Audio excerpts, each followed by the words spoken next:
Welcome back to another episode and happy Teacher Appreciation Week. We're going to talk about burnout in the education space. And burnout sometimes feels like part of the job for a teacher. You feel it on a Friday afternoon. You feel overwhelmed, maybe the first week back from a break. You think a break is great, and when you come back, you'll be replenished, ready to go, but sometimes not quite so much. You feel frustration from a hard day or rough day in the classroom or a very difficult parent meeting. And these things are normal for a teacher. And unfortunately, sometimes it's part of the job. Burnout is what happens when those feelings stop going away, where the long weekends, the summer break, the spring break is no longer a reset. You come back feeling the very same way, frustrated, overwhelmed, and feeling completely depleted. I remember being in the classroom. I remember being excited about long weekends. I remember being excited about Thanksgiving breaks and spring breaks, and then coming back to work and being a-okay. However, for a teacher experiencing burnout, those holidays are not really a reset moment. You come back and still feel depleted. The summer ends and you dread going back. I remember those days. You're not just nervous, but you feel hollow when the work that you once had that gave you so much energy and gusto now makes you feel depleted and completely spent. Yeah, that's burnout. So in episode one, I shared that I experienced burnout in 2010 and left education completely for 3 years. It took me 3 years to recover and feel ready again to do this work that God called me to. And I would not wish that on anyone. First, you feel exhausted, but it's not just a physical tiredness, it's emotional and it feels like mental debilitation. It feels like you have nothing left to give, and yet the day demands more and more.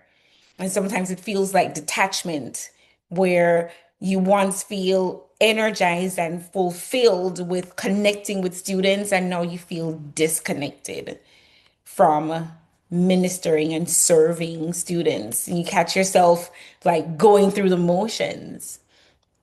And sometimes there's a reduced sense of accomplishment, as if this work doesn't matter that much anymore. And it doesn't matter if you do it or not, and that all that you do is not enough, or that you're not making a difference. I have felt those things before. And if you have, even if you felt one of those, you're not alone and you're not weak. You're human. And it could mean that you are closer to burnout than you realized. So let's look at some signs of burnout for a teacher. What does that look like? And I'm going to get very practical. So these examples fit for teachers. So if you've been watching these episodes and you'd see it relating to your service industry, this section is specifically for teachers because teacher burnout has a certain look to it. So I want you to be able to recognize it in yourself. First, sign dread on Sundays. Sunday dread. It's not just butterflies. It's not just the regular rhythm of transitioning back to work from a weekend. It's like a weight that settles on a Sunday and it doesn't lift. I remember not wanting to go to work on a Monday and thinking, can I just call in? And I think, am I simply tired because I had a full day at church on that Sunday? But no, it's a heavy weighty dread on Sunday, that sinking feeling that tomorrow is coming and you don't want to face it. A second sign could be not caring so much about your craft anymore. Teaching is an art and a skill. When we stop caring about the craft, when you stop looking for fresh ideas, do you remember pinning lessons and thinking through how you're going to disseminate some kind of information to your students? And you got really excited about a read aloud or a project that you wanted to try? Well, when you notice that your creative energy is gone or being depleted and you keep pulling out the same lesson, not because it was a great lesson, but because that's all you have bandwidth for, that's burnout quietly creeping in. Another sign is irritability in the classroom.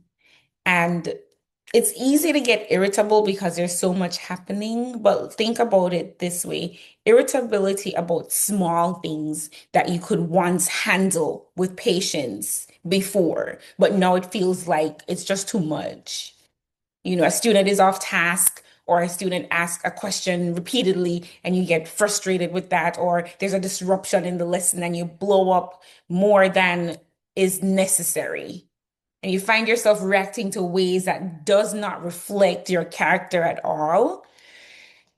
That's your nervous system telling you you're overwhelmed.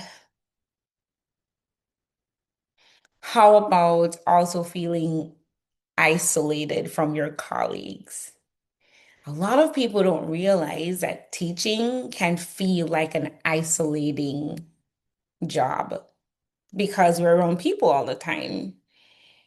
Burnout pulls us inward, and we might not want to eat in the teacher's lounge anymore. You might not want to hang out with a friend during a planned period. You want to close your door, turn the lights off, pull the shades down, or you decline after school conversations because you don't have the social bandwidth.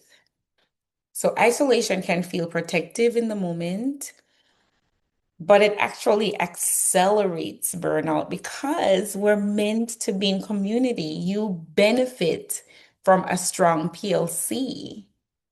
So recognizing that you want to retreat into yourself and away from others is another sign.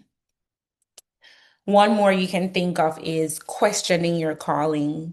I have a friend who does not like calling the profession of teaching a calling. He wants to call it a job. And I understand that. He keeps saying you can't take a calling to the grocery store. You need a job. And I understand. I also believe that teaching is a calling. We're in this space because we have been called to this awesome heart work. And questioning the calling is the most painful sign of all. God has called teachers and pastors and ministers, and He's called us to serve in these ways. And the moment a teacher questions their calling into the space where you think, is this worth it? Should I just walk away? Maybe I've made a mistake. I've heard this from teachers who are in the profession for under 3 years. And if you're under 3 years in the profession, it might be burnout, but it might not be. It's the hazard of the job that just came as a shock to you. There's nothing in your college experience that prepared you for the realities of being a classroom teacher. It's unmet expectations. The teaching is one of those professions where there's emotional labor attached. It's built into the job description. So you're not just delivering content, you're managing several different emotional realities at one time. You're a teacher, you're a counselor, you're a mentor, you're an encourager, you're a disciplinarian, all in the same class period. And let's not even talk about task switching. You're teaching, assessing, answering phone calls, writing bathroom passes, writing hall passes, managing disruptive behaviors while keeping students safe.